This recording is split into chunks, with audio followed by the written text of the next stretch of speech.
Good morning everyone. तर आपण आता बघत आहे पॅरालिसिस मेथड.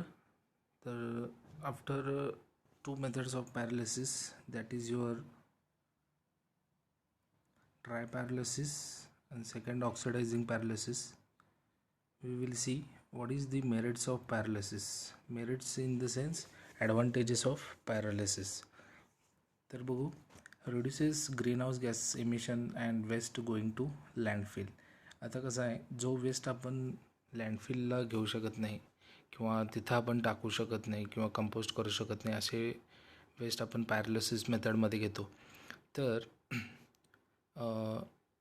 लँडफिलला काय होतं की डायरेक्टली आपण वेस्ट हा ओपनली टाकतो, बरोबर आहे. लँडफिल साईटवर डायरेक्टली वेस्ट आणून तिथं डंप करतो आणि त्याच्यावर आपण एक सॉईल लेअर टाकतो. पण ते जसं वेस्ट सगळे एकत्र येतील तसं काय होते, थोड्या दिवसानंतर त्याच्यामधून ग्रीन हाऊस गॅसेस, म्हणजे जे ग्रीन हाऊस गॅसेस आहेत ज्याच्यामुळं टेम्परेचर इन्क्रीज होण्याचे चान्सेस आहेत, असे गॅसेस हे एअरमध्ये जाण्याचे चान्सेस आहेत. ओके, ते इथं ग्रीन हाऊस गॅसेस एमिशन होत नाही. Okay, next produces marketable product like gases, bio oil, biochemicals and charcoal.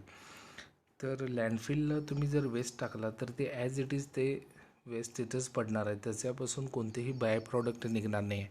पण पॅरालिसिस मेथडमध्ये काय, ज्यावेळी वेस्ट बर्न होतो त्यावेळीपासून काय काय आपल्याला येतं आहे की गॅसेस जे आपण यूज करू शकतो. बायो ऑइल आहे, बायोकेमिकल आहे किंवा कोळसा आहे, ह्या पद्धतीचे बाय प्रॉडक्ट्स आपल्याला मिळतात वेस्टमधून. Next, low risk of odour. लँडफिलमध्ये केल्यानंतर जो ओडरचा प्रॉब्लेम आहे, हा बर्न केल्यानंतर ओडरचा प्रॉब्लेम येणार नाही आहे. Next, high recovery rate of resources, म्हणजे जे वेस्टपासून रिकव्हरी मटेरियल जे आहे, म्हणजे बाय प्रॉडक्ट जे आहे त्याचं रेट काय जास्त आहे.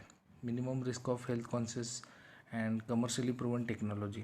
ओके, कमर्शियली का, ज्यांना एक बिझनेस करायचा असेल त्यांनी तो बिझनेस म्हणून हा बिझनेससुद्धा करू शकतात, ज्याच्यामधून तुम्हाला वेस्टपासून एक प्रॉडक्ट निघते, ते प्रॉडक्ट तुम्ही सेल करून प्रॉफिट कमवू शकता. Okay, so this is all about the merits of paralysis. Then there is some demerits also, that is the disadvantages of paralysis also. So it has the less capacity. Okay, जे plant आहेत ते प्लांटची capacity काय असते, कमी असते, म्हणजे 3 ton 5 ton. पण आपल्याकडे वेस्ट जनरेट होतो आहे जनरली, एक सिटी घेतला तर 25 टन 30 टन असं डेली वेस्ट जनरेट होतो आहे. ओके, नेक्स्ट, लेस इफिशियन्सी, त्याची इफिशियन्सी कमी आहे. जे प्लांट आहे त्याची किंमत ही खूप आहे, मोर एक्सपेन्सिव्ह आहे. टेक्नॉलॉजी स्टील इव्हॉल्विंग, याच्यामध्ये जे प्रोसेस आहे ही टेक्नॉलॉजी नवीन आलेली आहे, त्याच्यामुळे त्याच्यामध्ये अजून रिसर्च बरंच चाललेलं आहे. Markets are yet to be developed for char products and pyrolysis liquid. आता आपण जनरली सगळेजण पेट्रोल डिझेलच वापरतो, पण बायो ऑइल जे तयार झाले त्याच्यापासून गाड्या रन होऊ शकतात तुमचे. ओके, बाईक्स कार हे रन होऊ शकतात, पण त्याला अजून तेवढं मार्केट नाही आहे. म्हणजे बाय प्रॉडक्ट्स तयार होतो आहे पण तो मार्केटमध्ये खपला पण गेला पाहिजे. Okay, next, incineration. So incineration and pyrolysis हे दोन्ही मेथड सेमच आहेत बऱ्यापैकी. So what is incineration? Incineration is a waste treatment process that involves the combustion of organic substances contained in a waste material. Incineration and other high temperature waste treatment systems are described as thermal treatment. Incineration of waste material converts the waste into ash, flues and heat. आता बघा, पॅरालिसिसमध्ये आपण waste, organic waste होता तो burn करून, without presence of oxygen आपण burn करून तो bye प्रॉडक्टमध्ये convert करत होतो, बरोबर आहे. आता इन्सिनरेशनमध्ये काय करतो आहे, प्रेझन्स ऑफ ऑक्सिजन घेतो आहे आणि डायरेक्टली तो वेस्ट बर्न करून टाकतो आहे. बर्न केल्यानंतर त्याचं कन्वर्ट कशात होतं आहे, ॲशमध्ये, बरोबर आहे. So that is your incineration plant. लक्षात येते, जाळून टाकणे waste, that is incineration plant. आणि पॅरालिसिसमध्ये काय असते, तिथं पण बर्नच करतो आहे, पण ते बर्नची प्रोसिजर वेगळी आहे, विदाउट प्रेझन्स ऑफ ऑक्सिजन आहे, बरोबर आहे. त्याच्यामुळं ह्या दोन्हीमध्ये तो डिफरन्स आहे. लक्षात आलं. Both are the thermal treatment. थर्मलचा अर्थ होते हीटशी रिलेटेड प्रोसेस आहेत. So it is the thermal treatment process. So uses and by products of incineration method. So याच्यामध्ये पण बाय प्रॉडक्ट्स आहेत. आता बघा, बर्न केल्यानंतर फ्लॅश होते. मग फ्लॅश कुठे यूज होते? एक तर तुमच्या सिमेंट मॅन्युफॅक्चरिंगमध्ये होते, ब्रिक मॅन्युफॅक्चरिंगमध्ये सुद्धा होते. बरोबर आहे. सो बाय प्रॉडक्ट्स इन्सिनरेशनचे काय आहेत बघू. After the incineration process the left out products can be used as a aggregate for preparation of low grade concrete or even sometimes it also be used in the road metal. इन्सिनरेशन झाल्यानंतर जो ash उरणार आहे तो तुम्ही as a fine aggregate म्हणून कन्स्ट्रक्शनमध्ये use करू शकता किंवा रोडमध्ये यूज करू शकता, रोडच्या कन्स्ट्रक्शनमध्ये. So incineration ash is used for making bricks or block manufacturing. तुम्ही सगळ्यांना माहीत असेल flash bricks. So it is made from this. Next, also the steam generated during the incineration can be used for electricity generation by running the turbine. आता बघा, इन्सिनरेशन प्रोसेसमध्ये आपण generally waste काय करतोय? बर्न करतोय. म्हणजे तिथे हीट निर्माण करतोय आपण. हीट निर्माण केल्यानंतर एक टेम्परेचर राईज होणार आहे. आता वेस्ट बर्न झाला की काय होणार? तिथे हीट निर्माण होणार. मग ती हीट आपण काय करतोय? पाण्याची व्हेपर तयार करतोय आपण. त्याच्यापासून हीट जी आहे ती काय करायची? पाण्यावर नेऊन सोडायची. मग पाणी काय होते? हीट होते. पाणी हीट झाले की त्याची व्हेपर तयार होतात. मग व्हेपर काय होतात? व्हेपर पुढं न्यायची आणि टर्बाईनवर सोडायची. मग टर्बाईनवर हाय प्रेशर स्टीम गेल्यामुळे टर्बाईन रोटेट होतं आणि इलेक्ट्रिसिटी जनरेट होते. So the product of incineration can also be used as a filler material. Filler material म्हणजे जिथं मुरुम वगैरे आपण भरतोय, मुरुम फिलिंग वगैरे, तिथं तुम्ही हे देऊ शकता. Next, working of a municipal incineration. तर म्युन्सिपल इन्सिनरेशन म्हणजे जे नगरपालिका यूज करते इन्सिनरेशन प्लॅन्ट. आपल्या इथं इचलकरंजीतसुद्धा एक इन्सिनरेशन प्लॅन्ट आहे. पण तो जनरली एक सिनॅरिओ सांगतो बघा. इचलकरंजी नगरपालिका ही जनरली लँडफिल करते. वेस्ट जे आहे हे पूर्ण लँडफिल मेथड वापरतात जनरली. ओके. आणि बायोमेडिकल वेस्ट आहे जो तुमचा पुढचा चॅप्टर आहे. बायोमेडिकल म्हणजे वेस्ट म्हणजे काय येणार आहे? जे मेडिकलमधून येणारे वेस्ट, ज्याच्यामध्ये तुमचे ब्लड असेल, स्किन असेल, टिश्यूज असतील, बँडेजेस असतील, प्लास्टर असेल, असे वेस्ट आपण लँडफिल करू शकत नाही कारण की ते इन्फेक्टेड असतात. बरोबर आहे. मग तो वेस्ट आपण लँडफिल करू शकत नाही. मग तिथं त्यांनी वापरतात इन्सिनरेटर. हे इचलकरंजी नगर परिषदचं सांगतोय मी. ओके.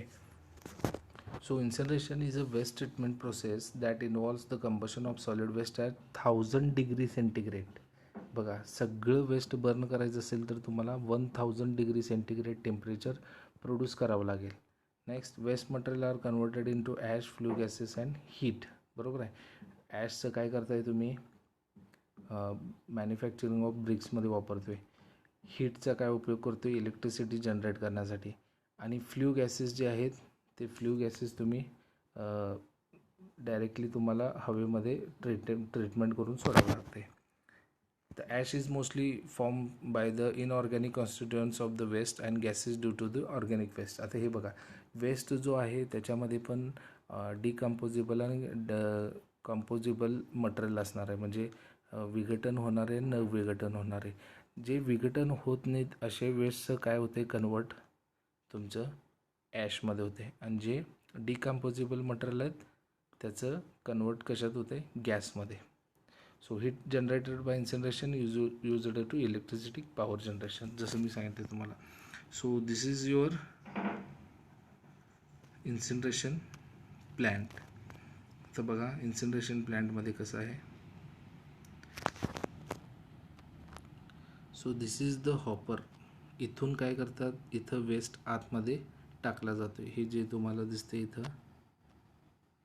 हा पार्ट जो आहे हे क्रेन आहे. क्रेनच्या साहाय्याने काय होते? हा हॉपर आहे.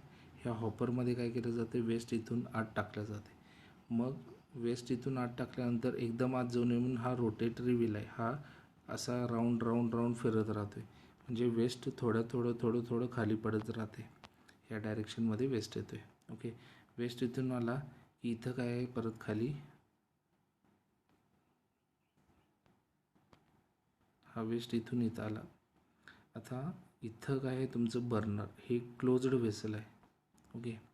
ऑइल गन म्हणजे ऑइल स्प्रेड करतात इथून आणि वरून काय करतात, स्लज टाकतात. स्लज हॉपर म्हणजे काय बघा, आपले वॉटर ट्रीटमेंट प्लॅन्ट किंवा याच्यामधून येणारा जो स्लज आहे तो काय करतात इथं डंप करतात. तो इथून वरून इथं आणला जातो आहे. ओके. स्लज पण बर्न करून टाकतो आपण. तर हे ऑइल गन आहे इकडं लेफ्ट साईडला.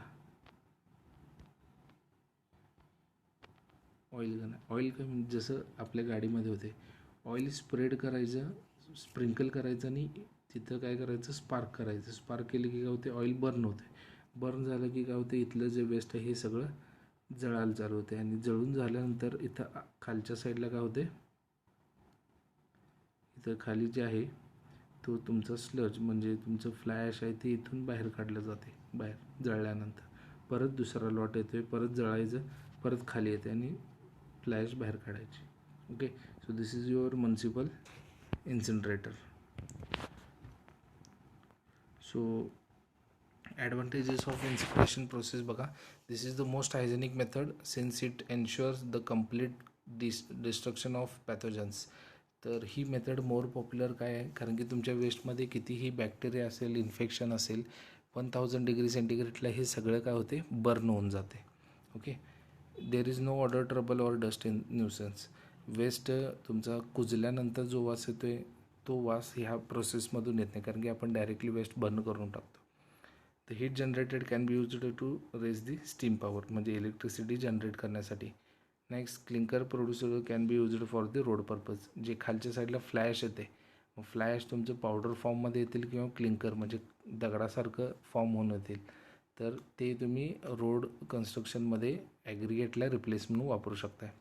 So what is disadvantages. So large initial expenditure, ह्या प्लॅनची कॉस्ट काय आहे, मोठी आहे. Next, improper operation result in air pollution. जर तुम्ही प्रॉपर त्याच्यामधून येणारे गॅसेस जर फिल्टर केला नाही तर एअर पोल्युशन होण्याचे चान्सेस जास्त आहेत. Disposal of remaining residues is required. तर ह्याच्यामधून येणारे जे गॅसेस आहेत किंवा हीट आहे किंवा फ्लॅश आहे, ह्याचं जर प्रॉपर तुम्ही